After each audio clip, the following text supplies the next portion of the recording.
I said thanks a lot for the invitation.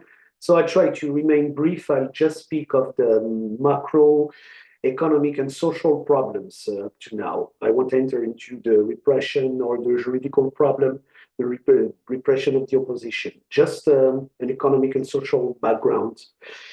Just to say that since 2021, since the self-coup, the main macroeconomic indicators are in the red, apart from the dinar, I mean the national currency, there is no devaluation, but everything is in the red. But contrary to what experts thought, the country didn't default at the cost of shortages, absence of public investment, inflation, growing domestic debt, unpaid suppliers, and over-indebted government offices.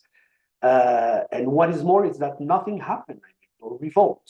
On the contrary, there have been a drastic drop in protests since 2021.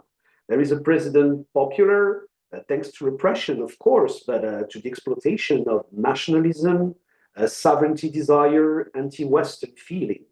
It's apart from the same discourse that the regimes in Western Africa, we have in Mali, in Niger, or in Burkina Faso, the fact of relying on its own resources.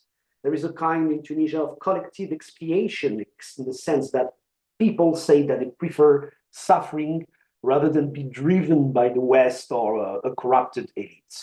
Okay, it works up to now, but until now, until when, especially?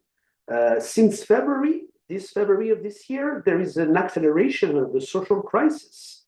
The trigger of the law on checks, old checks are no longer valid in Tunisia, while new ones, which many businesses refuses, don't allow for payment in installments. There's a change in legislation that means that many shopkeepers point to a serious decline in middle-class consumption.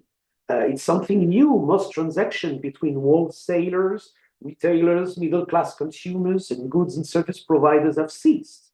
And at the same time, the macro and the macroeconomic indicator are still in the red. There is also a phenomenon of social cohesion, delinquescence. There is a rise of prostitution. There is a rise of drug trafficking and drug use, especially hashish and synthetic pills. So the question is, are we at a turning point when what we call the politics of resentment, that is typical of populism, the fact of disclaiming responsibility on the others, the fact that saying that it's the fault of the other, not of the president, not of the regime, at the moment is no longer going to work.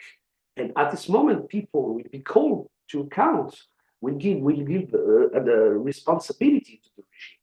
On the one hand, there are just two solutions for the regime. There is to go on preventing the formation of a competing narrative, the structuring of an opposition by accelerating repression. And the other hand, it's the fact of giving something on a social level. But the problem is that it's very difficult because of macroeconomic challenges. The more the regime will give, the more it will have to give. And it's something very, very, very, very worrying because in the absence of public policies, as you know, because the state has been weakened and that it doesn't have the macroeconomic means to distribute, it will have to build the clientelistic system. But it doesn't even have the means to build the clientelistic system that the old regime of Ben Ali or Bourguiba. So there is a deadlock, and I'll finish here. The fact is that for the ordinary citizen, the only solution is a kind of radicalization, supporting the regime in the hope of earning the rare state resources available. And as crisis group, we were very worried of this phenomena.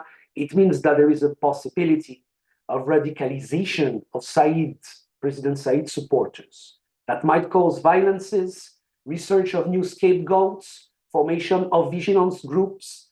And to avoid this scenario, as far as we're concerned, there is only the political opening, a national reconciliation policy, and a national dialogue that could avoid that. To say that, of course, it's a sad situation, but I think that from now, people, and especially the opposition, has to think of the after, because it won't last forever. And I mean, a political openness is possible, but the fact that it's opening doesn't have to happen in blood.